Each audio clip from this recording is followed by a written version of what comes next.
Our first speaker today is Oleksandr Sienin, COO at Starni Games, and today he will tell us about their project Ukrainian War Stories. Please welcome him. Hello everyone. So today I'll tell you about the Ukraine War Stories development. It's a project about the ongoing war around us. And before we start, I have to say that I am now in my apartment in Kyiv, working remotely for today. And there are right now there are like constant kamikaze drones and missile attacks in Kiev, so trying to cut the power supply. So if connection interrupts for some reason, I'm sorry. We'll try to get back ASAP. And please make sure you have some questions after the talk. I'll be more than happy to answer them if I still have the power supply as it is. Okay, so first of all, what useful info will you get from this talk? So I'm going to tell you how we developed this highly controversial project with a highly controversial subject and how we tried to control the potential risks, how we promoted this small indie project and released it on Steam in 12 languages, and our experience with Steam Next Fest and some tips and tricks about it. Also, how we are producing this impactful game with a very limited time and resources during the war. How we made a high-quality demo in 2 weeks. And probably the most important is how to be transparent and communicate your project ideas to players clearly, because that's what I often see some developers sort of neglect, in my opinion, because it's truly very important to make sure that players perceive your project close to the way you do that, but we'll touch on that in more details a little bit later. So a little bit on our background. So Starni Games is a small studio in Ukraine, but we produce basically we have full cycle development, and we also self-published our titles before. So this is titles on the right, mostly Strategic Mind series. The last title, Strategic Mind Spirit of Liberty, about Finland in World War II, is still in development. So we also plan to self-publish that. And now we are also for the first time working with a publisher on Headquarters World War II. Here we are working together with Slytherin Software. So thank very much to them, especially for supporting us during this difficult time for Ukraine. So now, why do we even make a game about ongoing war, especially visual novel, since all our previous and ongoing projects are strategy games? So first of all, we were affected by the events of the war, by what happened in Bucha, Hostomel, and Mariupol that we have in our Ukraine war stories, and of course in other cities and towns in Ukraine. Also, we've started, as the war started, of course, we've donated some funds to Ukrainian charities, but we thought of making, something more and something maybe more impactful, and most importantly, something we are good at. So making games is something we do best. That's why we decided we have to do this. Also, our key goal here is to let people across the world learn what's really going on here, not just from some brief news updates, but have a first-hand experience of that. And we also want to make a difference and, make these events known worldwide and save them for people in the future. So we believe that the project has artistic value to do that. So I won't stop on the events of Ukrainian war too much, because I already gave a talk about how our team got through the first months of the war back in spring. at Games Gathering Game Dev Under Bombs event. So here is just a very quick recap for those who missed. And if you want more details, please check my previous speech. It's called How Missile and Artillery Strikes Affect a Team's Productivity. So yeah, Russia invades Ukraine on February 24th. Now here is the map of the second day of the war. So as you can see, it's advances from different directions, and troops are moving in both from two countries, basically from Russia and Belarus. And here is the peak of Russian advance near Kyiv back in March 2022. So basically on this map on the northwest, you can see the towns of Bucha and Hostomel. So those are basically Kiev outskirts. And one of our colleagues was there and was in for a week in Russian occupation with his family, and we had a lot of people we know there. So it's sort of easy for us to learn what's happening there and to verify some details and so on. So here is how our colleague was evacuating from there when the sort of official evacuation started back in March. Yeah, and this is Kiev already, so it's really close. Yeah, but now back to Ukraine war stories. So how the idea was born. So our founder and CEO is Igor Timoshenko. He's a very experienced programmer, so he's in charge of all our technical side, and he's also a very creative person. So he was the one to suggest that. And his idea was to make it a more personal and immersive experience of wartime events than a simple newspaper headline, to not just inform, but to show people from other countries what's going on. And Igor started by discussing his idea with our team and to see our feedback on that. And at first, some people were cautious and some were a bit doubtful about the ethical side of the project. So I think the problem was not the idea itself, but rather than people perceived it differently. So in his head, Igor had one idea, let's say, and then when a person hears about it briefly, he jumps to like another conclusion about that idea. So that's one of the key issues we as developers face when we present our games to the players. So it's a really good idea to first like showcase your idea to your team and like to people you know, maybe some other people from the industry, and to listen to their feedback and maybe address some of their like worries from the very beginning, because later on it's much harder to do. So what we did is we agreed on some key principles that we would follow throughout the project development. And after that was sorted out, everyone were very enthusiastic about the project and wanted to do their part. So I will touch on the principles on the next slide. And we didn't need our whole team to work on the Ukraine war stories all the time, but almost anyone participated, even if by playtesting and offering some feedback. So those things that we had to keep perfectly clear for everyone, first for the team and then for all the people out there, is that first of all, it's a non-profit project. We do it as a charity using only our own funds and do not get anything back. So we do not recoup our costs, and basically it's sort of a donation in an artistic form to the people of Ukraine. The $1,000 prize from the Best Game Award at Games Gathering Summer 2022 was donated to charities to keep true to this rule. So this is something we strictly adhere. And if people want to support Ukraine, they can do that not through us, but by directly donating to Ukrainian charities. So we don't want to be part of that.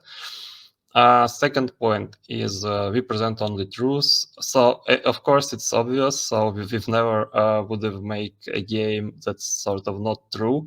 But here the idea is that we should be very careful not to exaggerate, not to invent or play with facts somehow, even in a like involuntarily or something.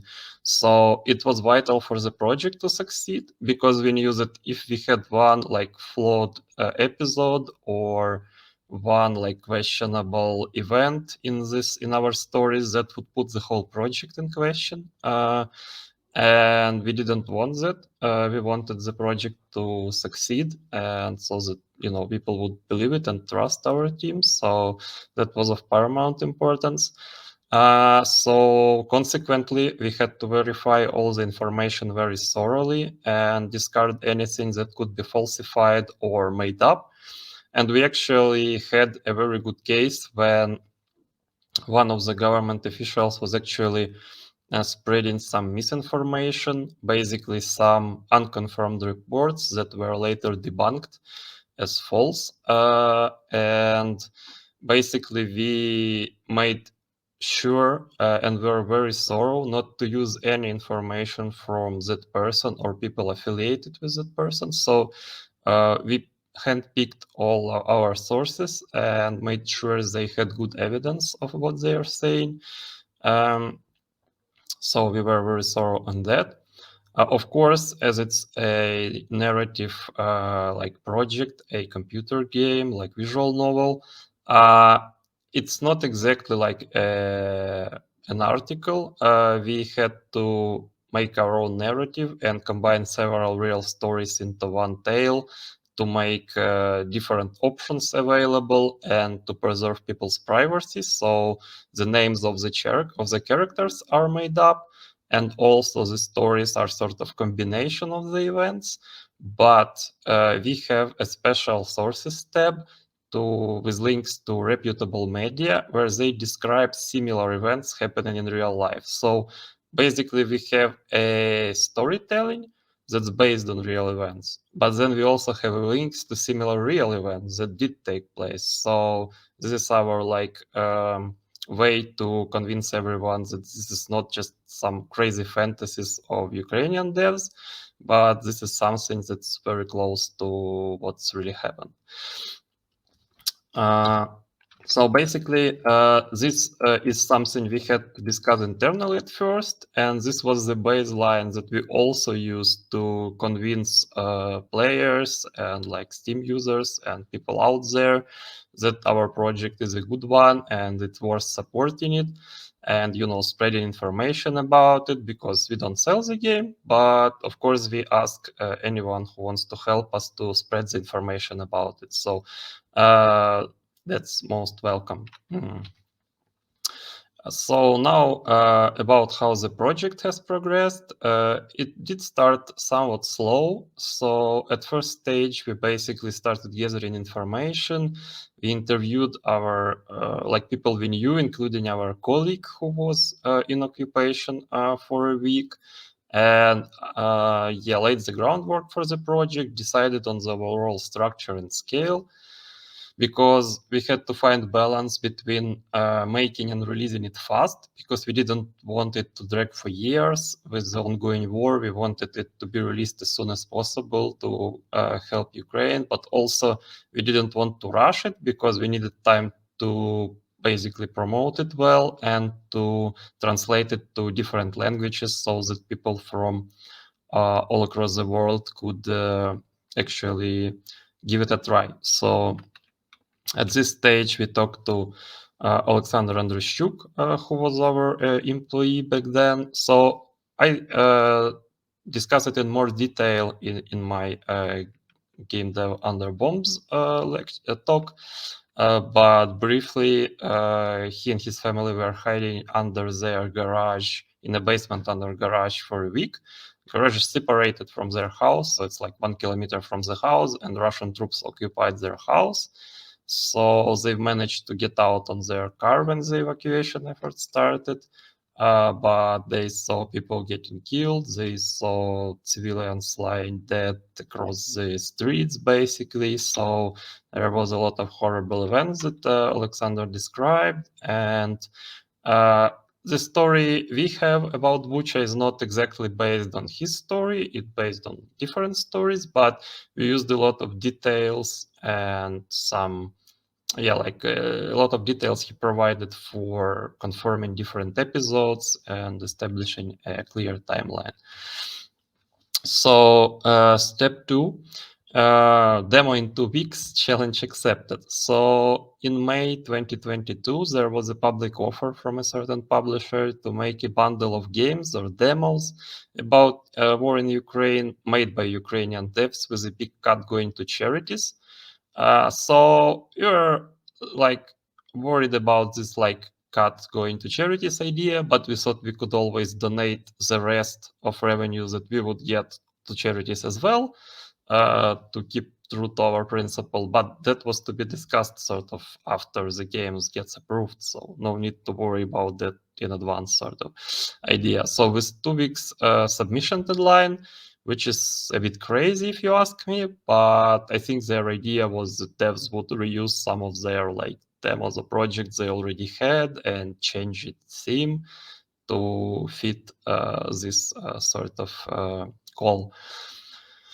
But since we already started working on such project, we decided to give it a try. We were planning to develop the game anyway, so we thought of making the first story and submitting it would be a good start, even if the bundle idea doesn't work out.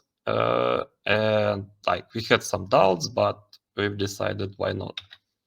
So it was very busy 2 weeks. What we had at the start was some code and tools and pipeline to produce visual novels, but it was not very polished, so we had to add some extra functionality and change some stuff as we worked on it. And also we had to design UI, implement UI, design the game and script using our tools, write all the texts and review them, agree on the art style and produce the art assets, put everything together, test and bug fix. So it's a lot of work.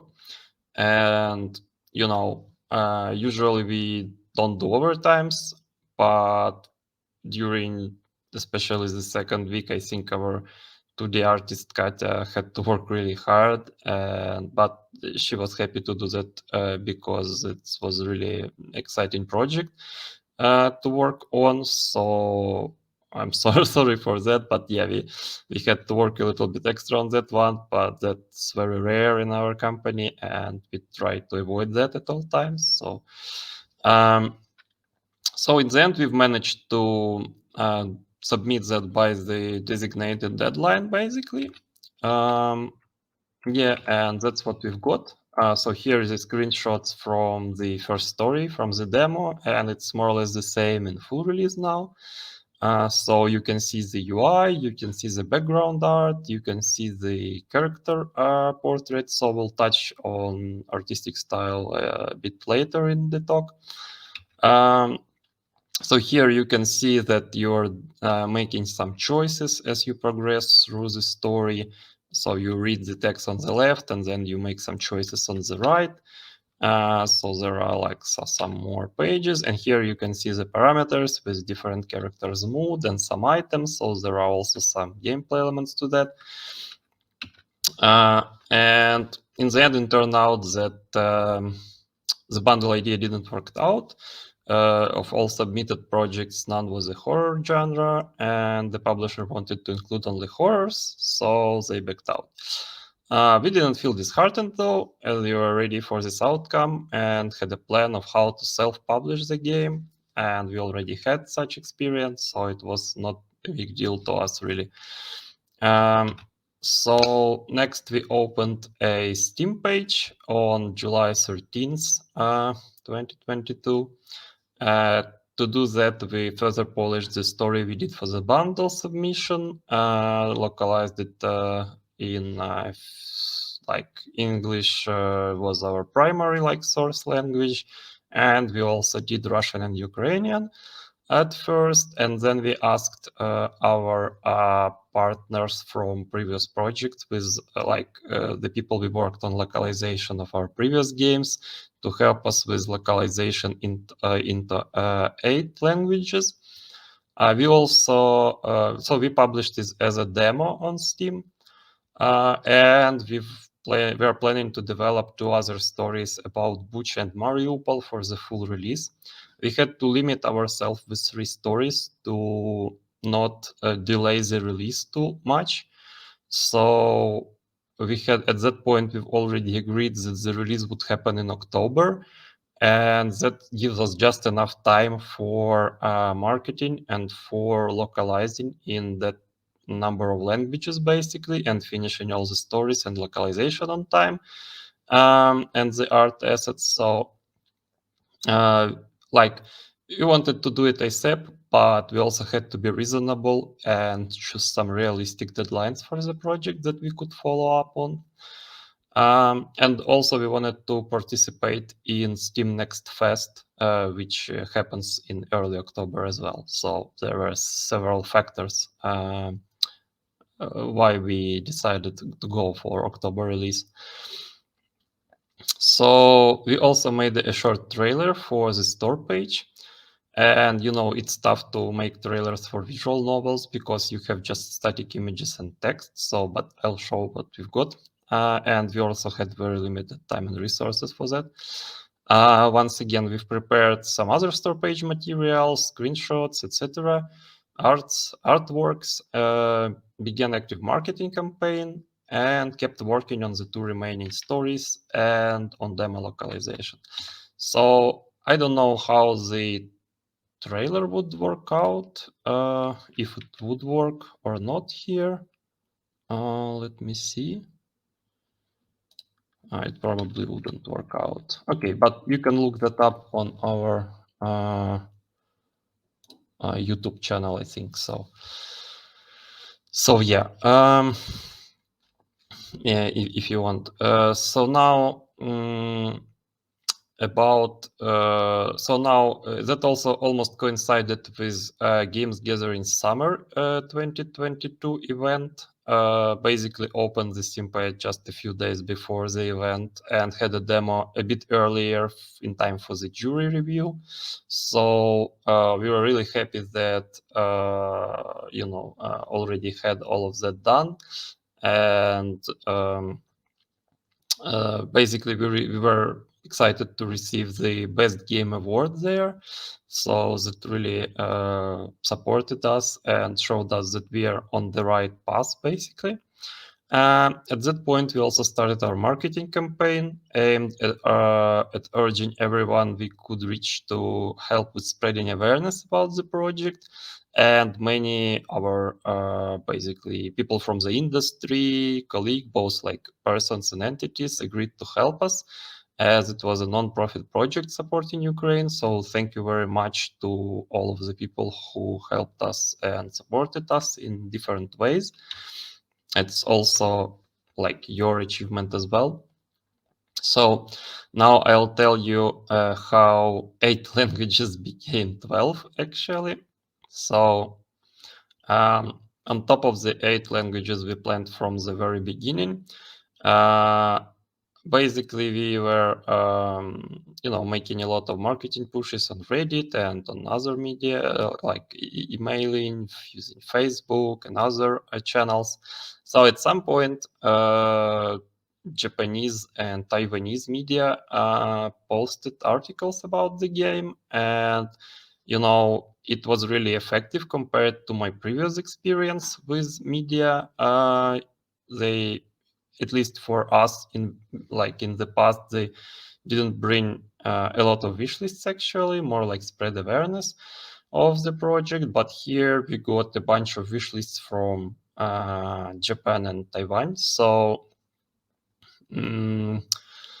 and influx of players from these regions, and some guys from Japan joined our Discord channel and asked if they could help us with making a Japanese localization. So of course we were happy to accept their generous offer, and they made a Discord channel, and there we've discussed the localization, and they've translated the entire project, first the demo, and then step by step the other stories. So thanks a lot to you guys. And after that, we got after some Reddit posts with some person from Taiwan, I think, joined our like Steam community hub and wailed that we have simplified Chinese, but we don't have traditional Chinese. And traditional Chinese is like key language for Taiwan, and there is all this China versus Taiwan controversy going on. So basically, we wanted to turn this discussion into something sort of constructive.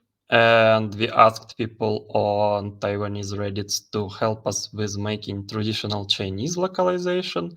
And we found volunteers and they did the translation. And also, we did the same with Finnish language.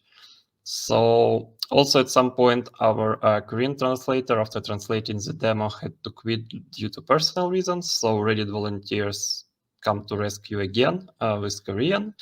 And finally, Disorder Software from Brazil volunteered to help us with Portuguese Brazil localization. So thank you very much to all the volunteers from different countries who helped us make our game available for people in those languages. So now you can see the full list of our languages there.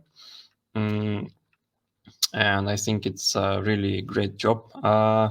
Of course, it was a bit tough to coordinate so many different teams, like 10 different translator teams, but it was a very like cool experience of people volunteering to help with the project. So we were really happy to do that.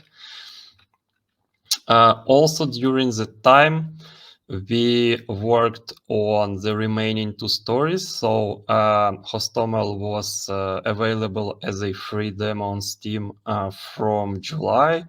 And we had to finish development of the Bucha and Mariupol stories. So all three stories are somewhat different. They have some differences in gameplay elements and in narrative and storytelling elements, and they cover sort of different aspects of the war. So of course, all three stories are happening in the first weeks of the war, so we do not cover anything that happened after March 2022. Um, so that's one thing to keep in mind, but it also helped us because when people start asking like, how are you doing a game when the war is not finished yet? We say like, hey guys, it's like 6 months have passed since the events we are describing. So there is enough information on that already. And here is our sources tab that I was talking about, basically where you can choose every story and see a list of reports of similar events to what's being described with links to some media from all across the world that we consider trustworthy. And now to the art review. So we had several goals or challenges that we had to face with our artistic approach. So first of all, we had very tough deadlines for the project. Secondly, we wanted it to provide a high level of visual fidelity, so we didn't want anything cartoonish or unrealistic, because that would take away from the project. And also we wanted it to really help with immersion and atmosphere and to translate the events that were happening here and to highlight that the project is grounded in real events. So to reach these goals, we decided on the following. For the UI, we wanted it to be very minimalistic and easy to implement while fitting the setting.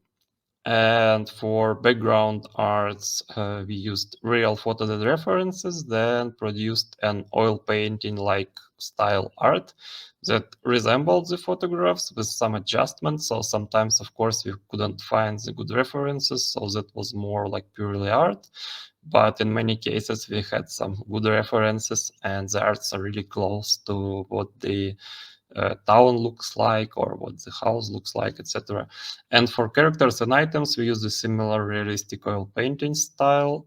So here is an example of how the game looks. So of course, like we wouldn't use real photos for that. We did some artwork to sort of blend a little bit, and but it's based on real photos as well. So it was an interesting experience where the art style has to be very specific due to the project being very specific, I would say. So now the next step was the Ukrainian Games Festival, and it's an event organized by IndieCup and GTP Media, and it was really well organized. So thank you very much, guys, for organizing this team event. And it was dedicated to the Independence Day of Ukraine on August 24th. So before we joined that, I recorded my own playthrough of the Hostomel story, reading it and sometimes stopping to tell my own memories and like impressions of the first days and weeks of the Russian invasion. And we still use that recording as a broadcast on our page. Also, we actively promoted our project mainly on Reddit and Facebook. So now to the marketing review. So I've already mentioned Japan and Taiwan media. So that gave us some influx of wish lists. Also, there was some spike at Ukrainian Games Festival on Steam. So that was also very helpful. Also, almost at some random point, we got attention from big Ukrainian media and some foreign media as well. So we got some attention from Ukrainian media at first, but it was more like smaller medias or like game dev themed medias. But at some point, some big not game dev but news media started writing about us, and we don't know for sure, but our theory is that we just kept posting, on social media, on Facebook, etc. And it looked almost like they were caught by some Facebook post, and like one person saw that and posted it on some article about the game, and then another media would see his article and post their article, and then all other media would see that article and make their own articles. So sort of the chain effect started, dominoes effect basically, yeah, or whatever you like, and chain reaction. And we even got invited, like Igor gave interview to some to a Ukrainian TV channel, and we had a Belarus TV channel coming to our office to make a report about the project. So yeah, and of course, all that buzz gave us some extra wish lists, mostly from Ukraine and also Belarus and some neighboring countries as well. So that was really a pleasant surprise for us, basically, because when we did the marketing push, like media push initially, it didn't work out too well. So we didn't really have high hopes for that, but now it worked out much better at some point. So that was an interesting experience. And of course, as you can see, the largest spike by far is Steam Next Festival. So it was really important that our release happened not before, but after that. And the last spike is popular coming on Steam, basically, but we'll get to that later. So The key thing I want to say about Steam Next Festival is that it's a great opportunity. So for those of you who don't know, Steam hosts these regular events 3 times per year now. And basically your game has to be unreleased and not being sold in any way, like no early access, no nothing. And you have to have a demo to participate, and you can only participate with a single project once. So if your release is still far off, you should skip all next festivals until you reach the one that's before your release date. So uh, it's up to you, of course, and to your marketing strategy, but the general advice is to participate in the last next fest before your release date. And so in our case, though, we had only like 3 months of in total between we launched our Steam page and our release date. So if we were a little too slow, a little bit more slow on opening the Steam page, we would have missed the time for Steam Next Fest registration, because it happens a few months in advance. So for example, for Steam Next Fest that happens in February, you already have to like register now, or you would miss it basically. So if you plan to do that, do not forget. Here is a reminder: go and register for the Steam Next Fest in February if you need to, if you are planning to do that. And basically, so it really worked out well for us that we've already were ready and had a demo to join the to be registered for the Steam Next Fest. And of course, popular upcoming on Steam. There, you just have to have enough wishlist to be displayed there. So now a little bit more about the Steam Next Fest itself. So I've already said that it was really important that we register in time for that, well in advance. And as it was by far the largest influx of wishlists, here are some tips for you. Some key advice that I would give anyone who wants to participate. So first of all, the things that I did this time and would do in the future is use event preview page to see where your game is displayed and where not before the event starts. So basically, sometime before the beginning of the event, you will get an email from Steam with a link where you can preview the page. Of course, it's not final, but it's more or less final. And you can check in which tabs your game is displayed. And if it doesn't show in some genres or some sections that you think are really fitting for it, you have to go back to your it's not you have no like control over the festival, but you have control over your own game.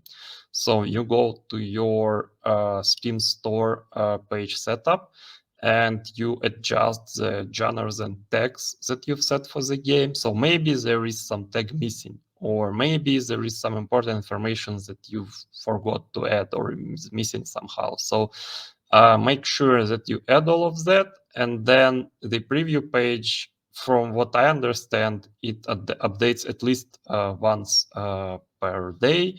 So you can check it next day to see if your actions helped and if your game is now displayed in more tabs, basically.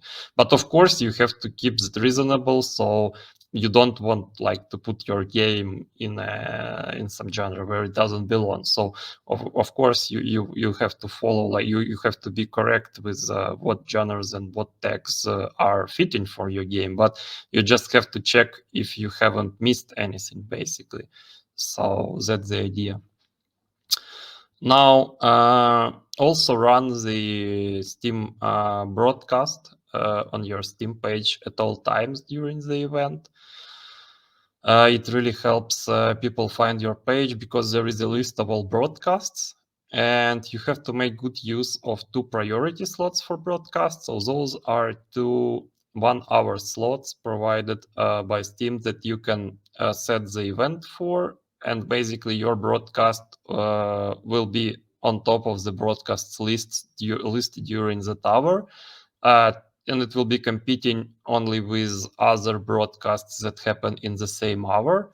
So first would be those so-called, I call them priority broadcasts, let's say, and then all the rest of the broadcasts. And that could really help you get a lot of viewers on your broadcast. And then your broadcast will be higher on the list as well, because people would, start diminish slowly. So that's something to keep in mind. And also, while we are on that, I think that first few days are more beneficial because there is more traffic coming to the festival page. So more people are likely to see your game. But people could also argue that since the next days have fewer broadcasts, you have less competition, so maybe more people will see your game.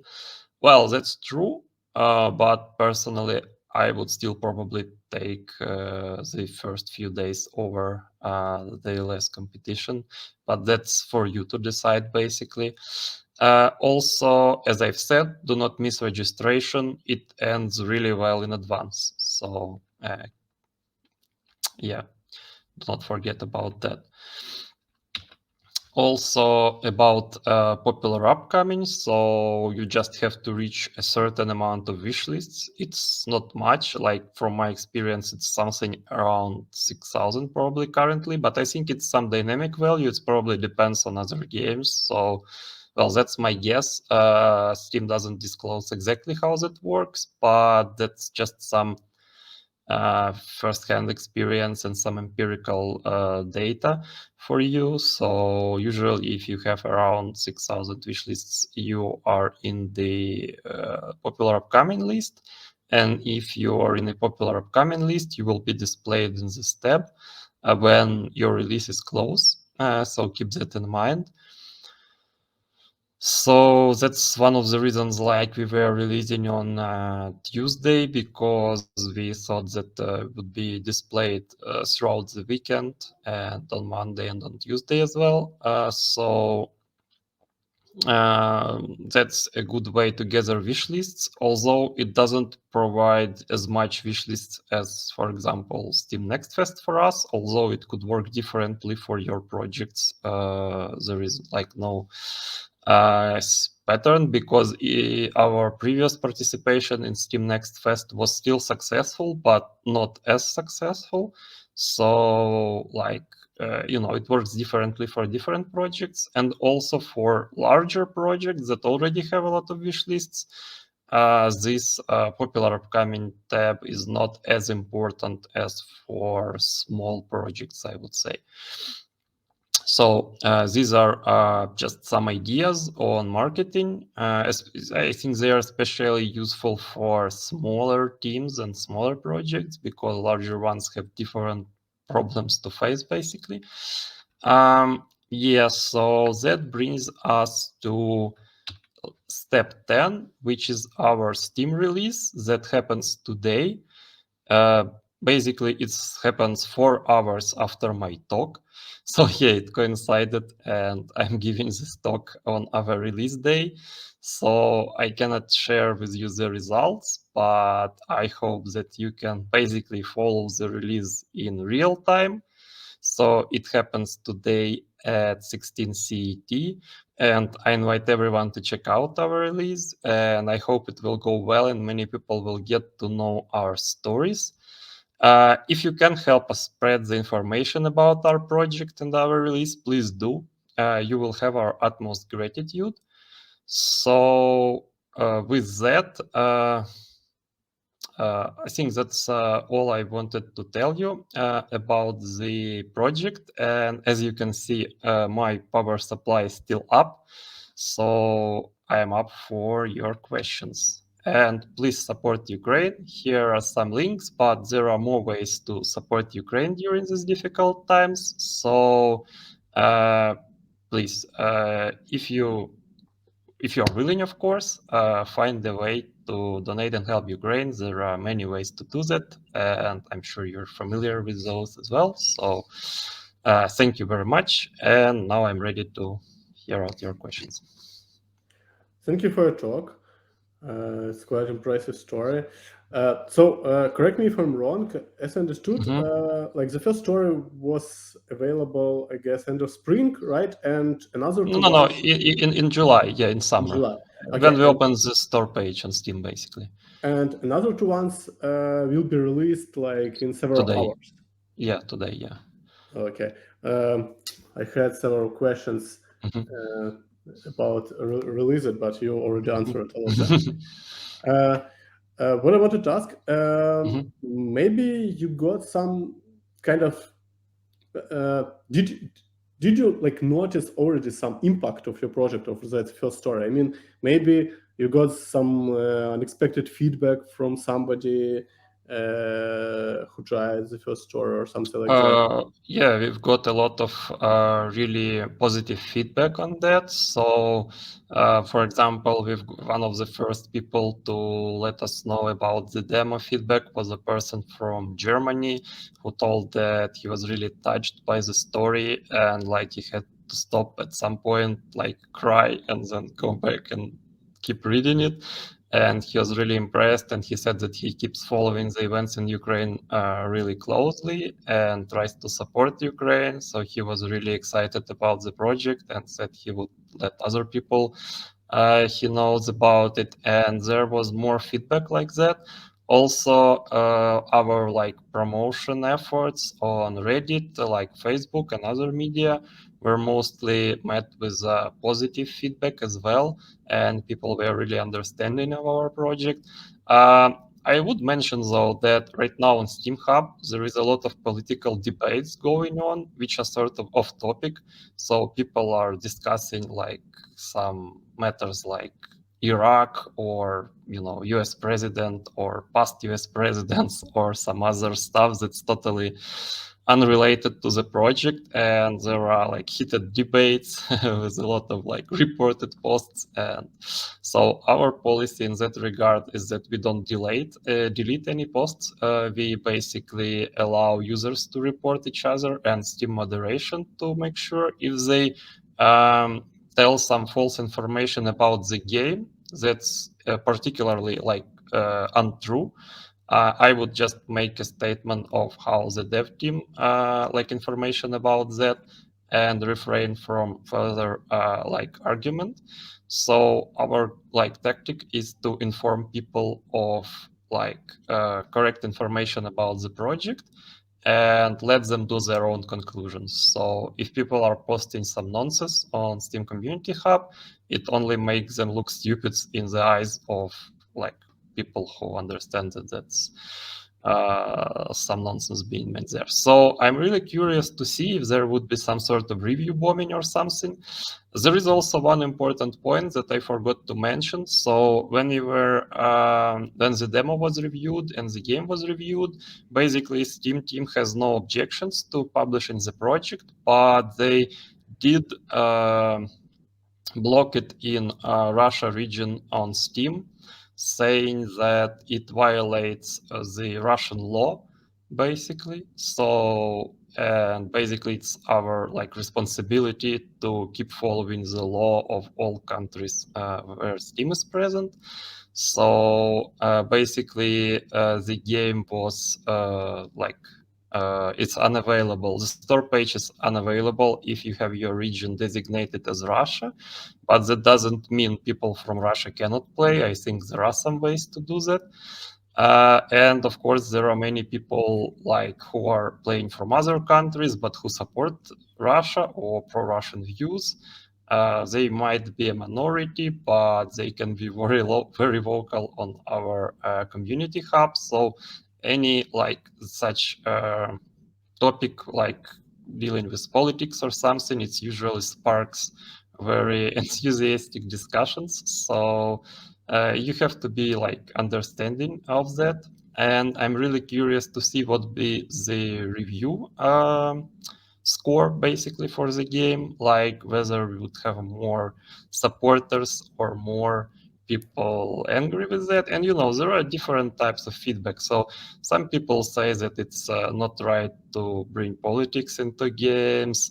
although there are lots of games that touch on politics already, and we've clearly. So our strategy was to clearly designate all key information on our store page that it's a non-profit project, that everything that I've told in this talk is basically based on our way we position the game, and also to provide correct information on Steam Community Hub without, preventing other people discussing anything they want. Basically, they are free to do so.